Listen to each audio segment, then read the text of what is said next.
Olá, gente, tudo bem? Como vão vocês? Hoje nós estamos aqui para poder falar de uma coisa muito preocupante, muito grave, que é o seguinte: saúde mental dos professores em época de pandemia. Olha só, isso é uma coisa que tem se agravado profundamente. Eu tenho depressão, né? Sou medicada, tomo remédio há muitos anos e também faço terapia, mas eu sei exatamente do que eu estou falando porque eu sinto essa dor. Então, como dizem por aí, estou no meu lugar de fala, né? E assim, o que acontece é que muitos professores adoeceram nessa quarentena. Aqueles professores que tinham uma depressão leve, né, ou que estavam no processo de início da doença, realmente se viram numa situação muito complicada nesse momento, né? A insegurança, a falta de ter com quem conversar, o próprio isolamento social, a sobrecarga de trabalho, que é muito grande, né? Porque a gente tinha os nossos horários para o trabalho especificamente, e no home office isso se perde, porque a gente acaba realmente trabalhando e dedicando mais horas do nosso tempo ao trabalho, né? Porque as pessoas,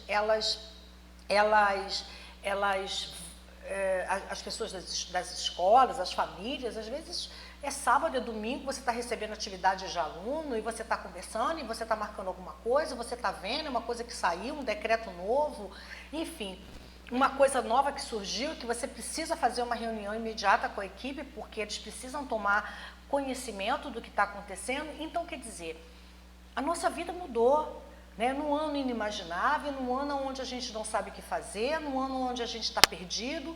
E outra coisa, assim, a gente não sabe como é que vai ficar, né? Porque o comportamento do vírus é um comportamento que é inquietante, no mínimo, para dizer, né? Porque a gente não sabe como é que ele se comporta. E as pessoas estão, assim, vivendo como se não estivéssemos numa quarentena. Então, gente, a nossa saúde mental, ela está profundamente abalada do professor nesse momento, né?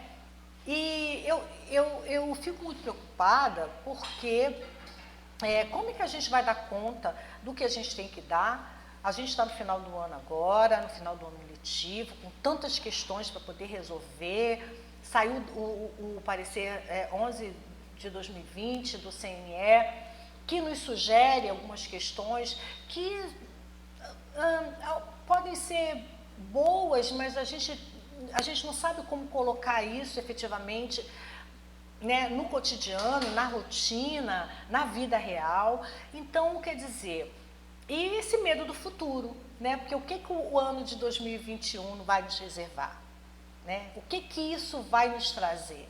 Porque se tivermos um ano difícil esse ano, em 2021 não vai ser diferente.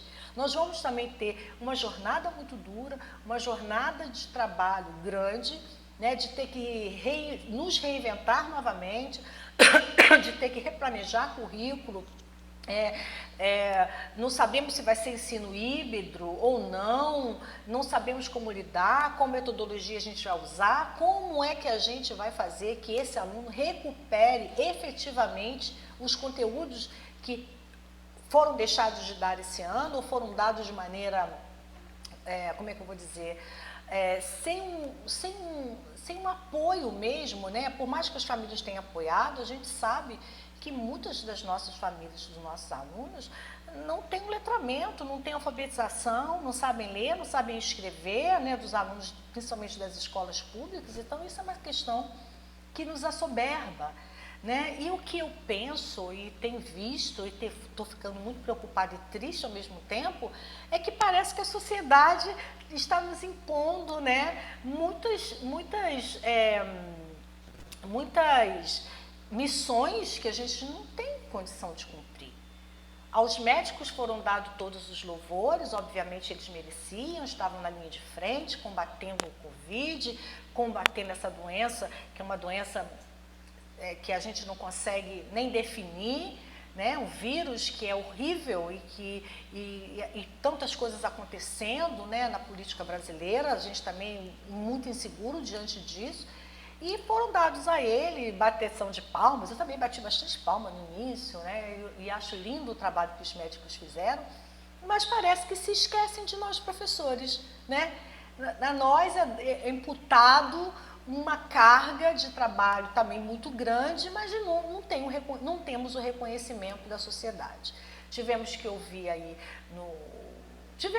mesmo, a minha equipe ouviu que as mães não iam participar das salas de aula porque elas não eram professoras, que nós éramos pagas para isso, onde já se uma coisa dessas, as professoras folgadas.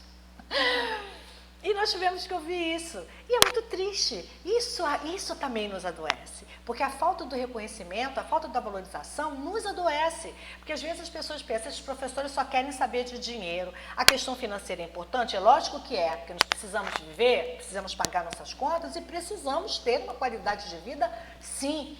O professor tem que ter dinheiro para pagar as contas, o professor tem que ter dinheiro para poder viajar, o professor tem que ter dinheiro para poder comprar livro. É de pedir demais isso, né? Pedir demais? Não é pedir demais. Mas também precisamos também desse acolhimento mental, desse acolhimento emocional, né? E que nos falta, porque estamos tão desprestigiados que a sociedade não nos enxerga. Estamos ficando cada vez mais invisíveis. Essa falta desse reconhecimento dos professores, só quando nós, os profissionais de educação, reconhecemos o nosso esforço, o nosso trabalho, e ninguém mais da sociedade reconhece, tem alguma coisa errada nessa história. E isso faz com que a gente fique doente. E adoece mesmo. E a depressão não é frescura, a depressão não é falta do que fazer, a depressão é uma doença séria, uma doença grave. Uma doença que, inclusive, pode levar a óbito, né? E em 2014, eu comecei a fazer, junto com um grupo de apoio à depressão, eu tenho um trabalho voluntário de um grupo que eu criei, que é o Gandhi, né? Que é um projeto, né, no Instagram, no Facebook, no YouTube, onde eu falo um pouco da minha experiência com a depressão e tento dar um pouco de apoio emocional, dar um ouvido afetivo, uma escuta, né, afetiva para as pessoas que têm depressão. Eu, ao mesmo tempo, comecei também a elaborar um projeto de um livro, diário de bordo para professores estressados, que já está quase pronto, porque eu estou sempre mexendo, nunca fica pronto. Tem que fazer igual o Saramago, não mexe mais, escreve e não mexe, mas para mim é praticamente impossível. Porque eu estou sempre vendo alguma coisa que pode ser mudada diante do contexto, da conjuntura.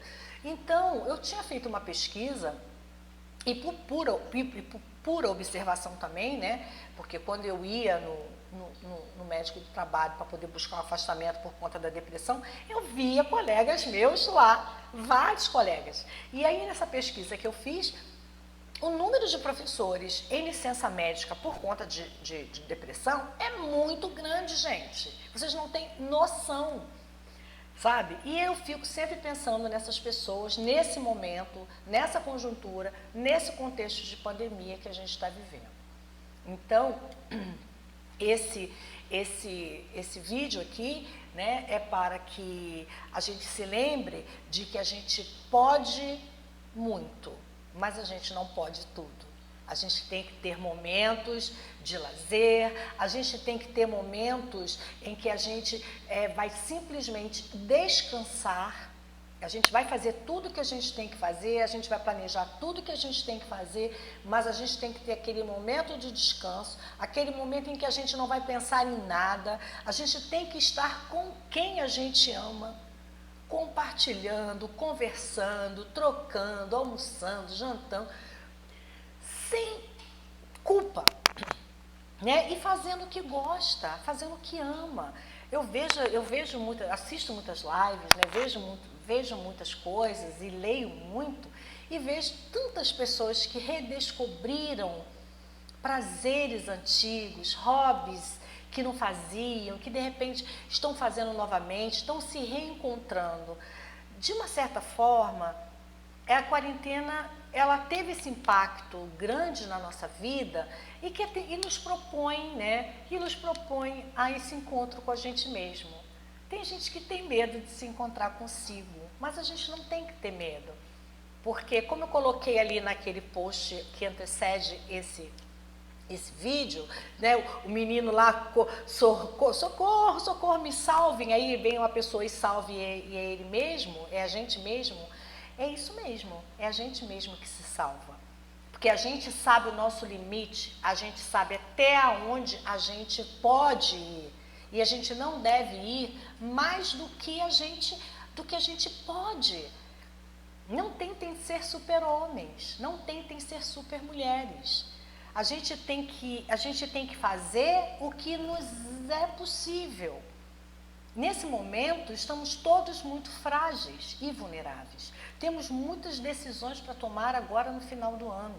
Decisões que, às vezes, contrariam os nossos princípios, mas, devido aos decretos, pareceres e deliberações, e o famoso manda quem pode, obedece quem tem juízo, muitas das vezes a gente vai ter que cumprir coisas que estão contra a nossa vontade, né? Mas aí é um parecer que sai do Conselho Nacional de Educação e que o município, a nossa rede, ou a direção da escola, né? A gente vai ter que fazer. Ano que vem está uma coisa assim muito imprevista, muito, muito, muito, muito. Então, eu sugiro que vocês descansem. Eu sugiro que vocês não tenham vergonha de ter momentos de ócio, de ter momentos de prazer. Façam o que vocês gostam. Se vocês gostam de atividade física, façam. Se vocês gostam de yoga, façam. Se vocês gostam de meditar, vocês meditem. É uma coisa que me ajuda muito, tá? Eu tiro 20 minutinhos todo dia do meu dia para poder meditar. E isso me ajuda. Agora, se tudo isso, né, que você pode fazer por você, você sentir que você não está dando conta de que você precisa de uma ajuda terapêutica, que o seu corpo está te pedindo, que você está sem dormir, se você está dormindo muito, se você já está com aquela tristeza muito grande que você não sabe de onde que ela surge, que independe de todos esses aspectos e esse contexto exterior, se você sente que isso é uma coisa que está diferente, porque quando a gente está com depressão é uma coisa diferente. Não é uma tristeza que no outro dia você está triste, no outro dia você acorda bem, você toma uma boa vitamina, um bom suco, faz um chazinho, ou você toma um bom café, fuma um cigarrinho ou não. Não, não é isso. É uma coisa que você não tem vontade de viver. Porque a depressão, ela tira a sua vitalidade, tira a sua energia vital. Então, você tem que procurar uma ajuda. Eu devo dizer para vocês que a criação do Paideia Virtual foi um plano de fuga meu. Eu estava profundamente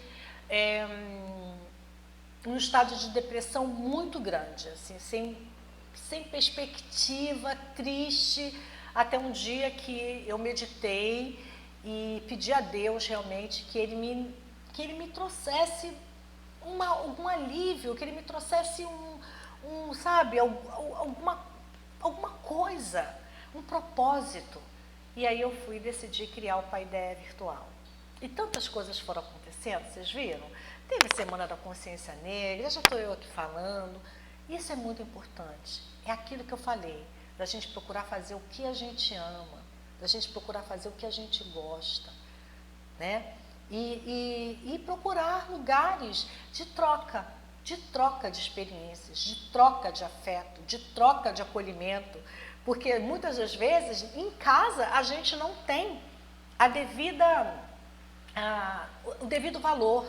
As pessoas às vezes estão também, todo mundo muito envolvido nos seus próprios problemas, não deixam de nos ver. Então, estar junto, estar no Instagram legal, fazendo uma live legal, participando, comentando, na reunião, se você que é coordenador pedagógico, abrir um espaço para esse acolhimento, abrir um espaço para esse momento da conversa, é muito importante, viu?